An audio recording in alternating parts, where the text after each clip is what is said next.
स्वागत है आपका अपने YouTube चैनल SG क्लासेस 247 पर। आज हम क्लास पढ़ेंगे 7 की परिमेय संख्या और चैप्टर है 1 का C। ठीक है, 1 के C में पहला क्वेश्चन दिया गया है कि निम्नलिखित दो परिमेय संख्याओं में कौन सी बड़ी है। मतलब ये संख्याएं दो दे रखी हैं, दो में से कौन कौन सी ये संख्याएं बड़ी हैं ये आपको बताना है। तो सबसे पहले इनमें दो विधि होती हैं, एक तो आप हर सेम कर लो, इसके बाद संख्या बता दो कि ये बड़ी है कि छोटी है, और दूसरी विधि होती है कि हम भाग करके उसका मान निकाल लें और फिर बता दें कि बड़ी है कि छोटी है। और एक बात सदैव ध्यान रखना, यदि कोई भी मान 0 से माइनस में जाता है तो वो मान क्या रहता है, हरदम छोटा रहता है। माइनस प्लस में यदि 1 भी लिखा हो और माइनस में क्या हो 100 लिखा हो तो उतना ही छोटा होगा। ठीक है ना। और यदि माइनस में जैसे कुछ चीज़ें समझें, जैसे मान लो जैसे लिखा हो 0 और फिर लिखा हो माइनस का 1, तो इनमें दोनों में पूछा जाए कौन सा बड़ा है, तो यहाँ पर 0 आपका बड़ा होगा, -1 बड़ा नहीं होगा। ठीक है। अब यहाँ पर जैसे 4 लिखा हो और साथ में लिखा हो माइनस का 10, तो यहाँ पर पूछा जाए क्या बड़ा होगा, तो कौन सी संख्या बड़ी होगी, 4 बड़ी होगी, क्योंकि प्लस वाली बड़ी होगी। जिस तरीके से मान लो किसी व्यक्ति ने कोई उधारी नहीं ली, किसी के पास 10 रुपये हैं और किसी के पास 100 रुपये हैं, मगर वो 100 रुपये जो है वो उधार लेकर आया हो, क्या लेकर आया हो, उधार से लाया हो, किसी से मांग के लाया हो, तो उसके पास 100 रुपये हों तो वो माइनस के हैं, उसको देना है ना 100 रुपये, है ना। और जिसके पास स्वयं के पास 4 रुपये हैं या 10 रुपये हैं, तो कौन सा बड़ा होगा, व्यक्ति कौन सा बड़ा होगा, जिसके पास 10 रुपये हैं, है ना। जिसके पास 10 रुपये हैं वही तो बड़ा होगा, और जिसके पास किसी से उधारी लेकर आया है 100 रुपये, वो थोड़ी बड़ा हो जाएगा, वो नहीं बड़ा होगा ना। तो इसी प्रकार से यहाँ पर भी हमें बताना है, यदि माइनस में कोई संख्या है, प्लस में संख्या है, तो प्लस वाली हरदम बड़ी होगी, वो कैसी भी हो। ठीक है ना। यदि माइनस में है तो माइनस छोटा ही होगा। क्लियर है। तो इस बात को ध्यान में रखते हुए हम इस सवाल को सॉल्व करेंगे। तो पहला तो हमको ये बड़ी आसानी से समझ में आ रहा, क्योंकि हर हमारे क्या हैं, सेम है। अब दूसरी बात, यहाँ पर यदि हर सेम हूँ तो यदि संख्या अंश, ये आपका क्या है, अंश है, और ये है आपका हर, क्या है, हर। तो यदि हर सेम होते हैं तो जिसका अंश बड़ा होगा, क्या समझे, जिसका अंश बड़ा होगा वही संख्या क्या होगी, बड़ी होगी। क्लियर है।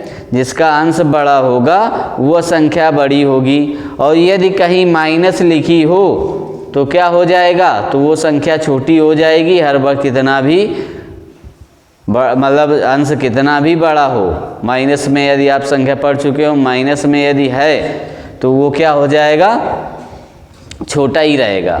तो यहाँ हमसे पूछा गया है कि बड़ी कौन सी है, तो इन दोनों में बड़ी संख्या कौन सी आ जाएगी। देखो हर सेम है तो इसको कुछ करना नहीं है कि हमें हर सेम करना हो।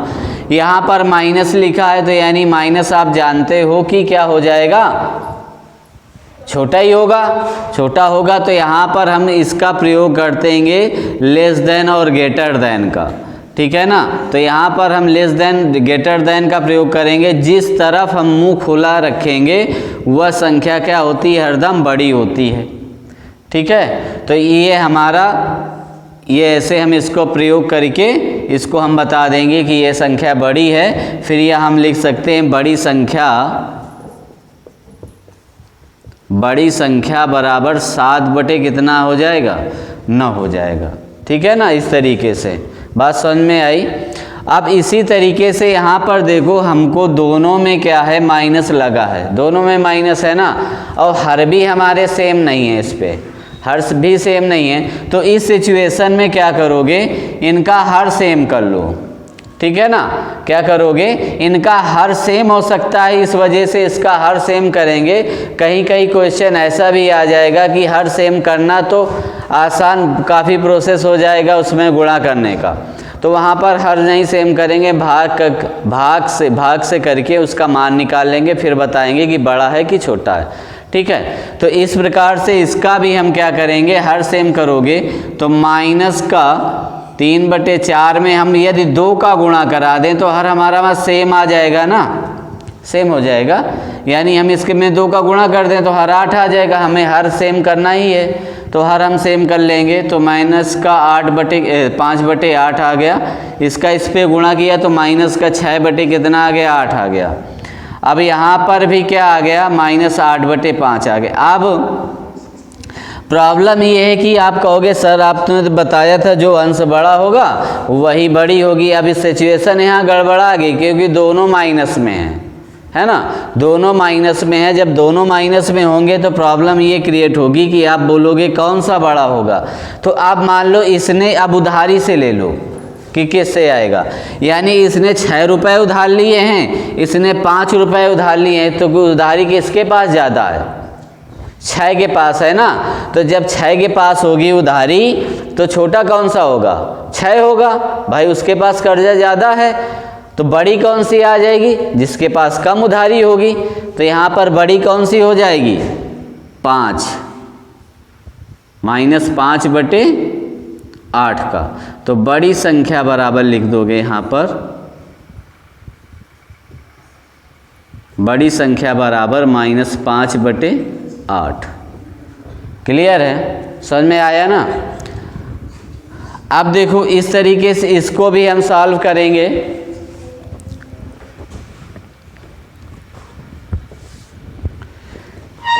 देखो अब इस पे किसका, देखो हर इसमें माइनस का 7/12 लिखा है और 5/-8 लिखा है। ठीक है, तो यहाँ पर हर क्या हो जाएंगे, सेम कर पाओगे, नहीं कर पाओगे।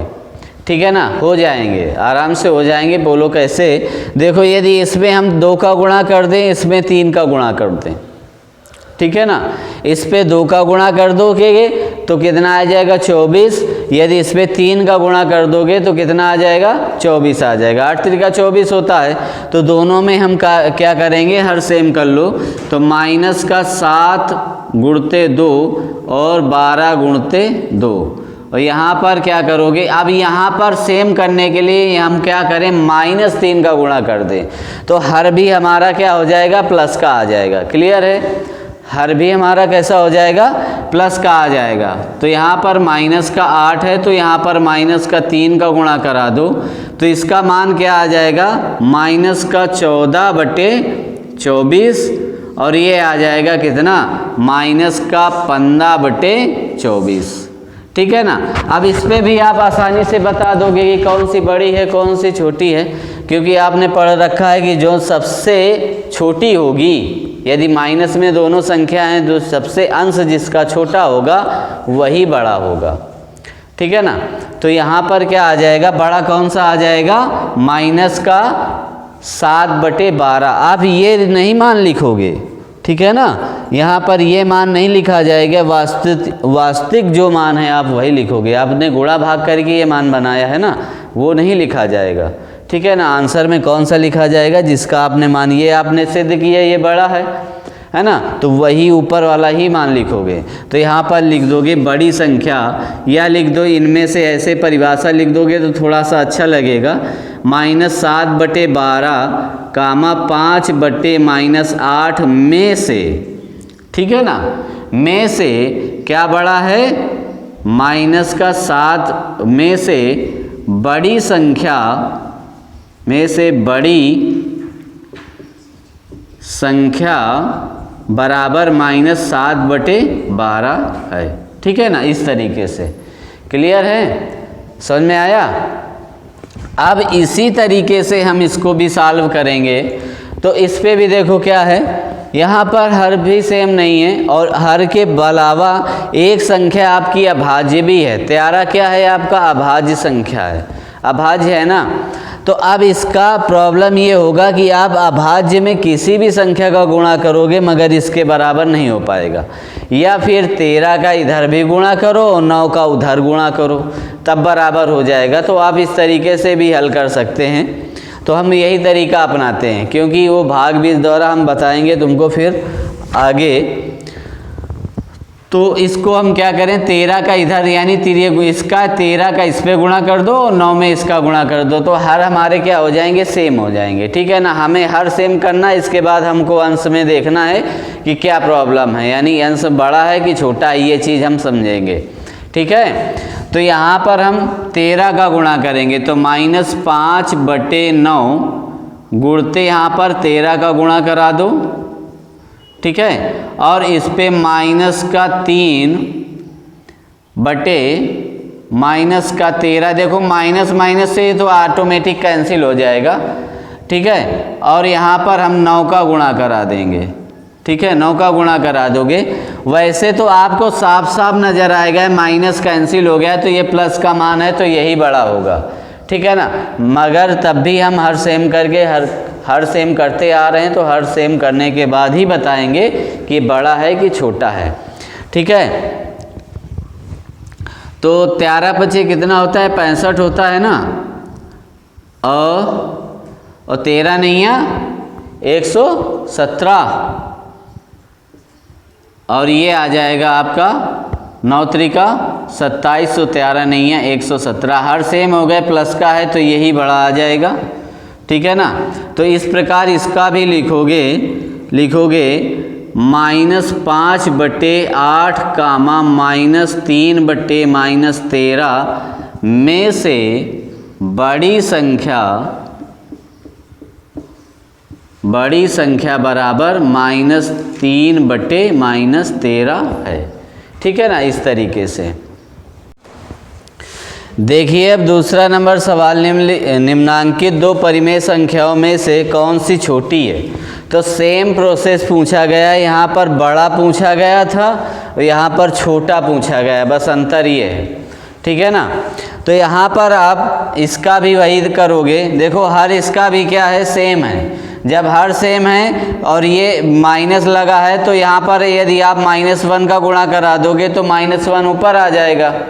ठीक है, तो यहाँ पर बड़ा कौन सा आ जाएगा, छोटा। तो छोटा जिसका अंश बड़ा होगा वही छोटा होगा।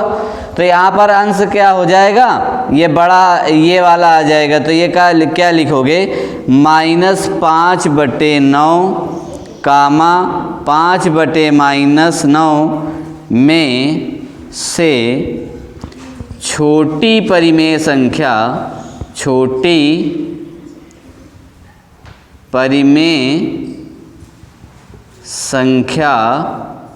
बराबर 5/-9 आएगी। ठीक है, अब इसी प्रकार हम क्या करेंगे, इसका सॉल्व करेंगे। देखो दोनों में ये प्लस प्लस है, ये माइनस है, तो ये माइनस माइनस कैंसिल हो जाएंगे, तो दोनों क्या आ गए, मान प्लस में आ गए। ठीक है ना, प्लस में आ गए। तो अब हम इस पे क्या बताया था, हर भी सेम है पहले से ऑलरेडी, तो अब इस पे कौन सा बड़ा छोटा हो जाएगा, भाई अंश जिसका छोटा है वही छोटा होगा ना। तो यहाँ लिख दोगे 5/11 कामा 7/11 में से छोटी परिमेय संख्या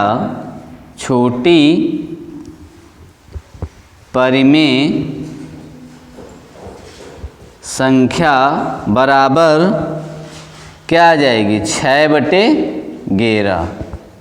ठीक है, अब यहाँ पर देखो आपको बताया था ये भिन्न में है और ये संख्या में लिखी है, पूर्ण संख्या में। ठीक है ना, ये परिमेय संख्या में है, इसको भी हम परिमेय संख्या बना सकते हैं, बटे में 1 लगाकर पढ़ा था ना, तो वो परिमेय संख्या 1 लगाकर बना सकते हैं। तो यहाँ पर आपको छोटा पूछा है, तो छोटा तो स्वाभाविक यही हो जाएगा। माइनस में यदि आती है कोई संख्या तो वही क्या होती है, छोटी होती है। तो यहाँ पर भी लिख दोगे 16/-7 कामा 3 में से छोटी परिमेय संख्या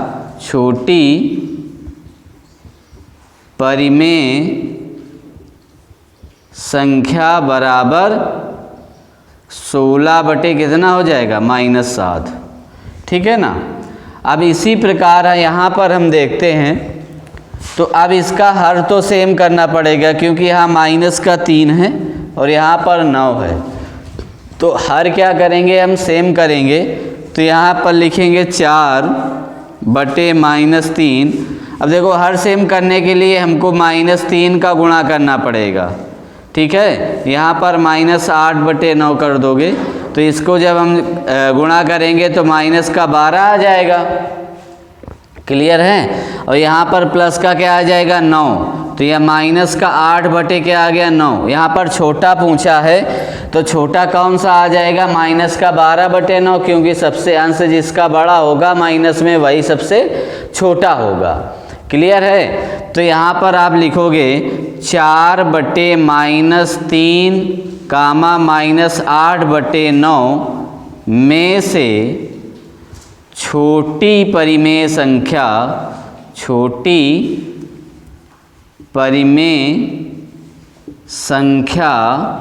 बराबर क्या आ जाएगी 4/-3।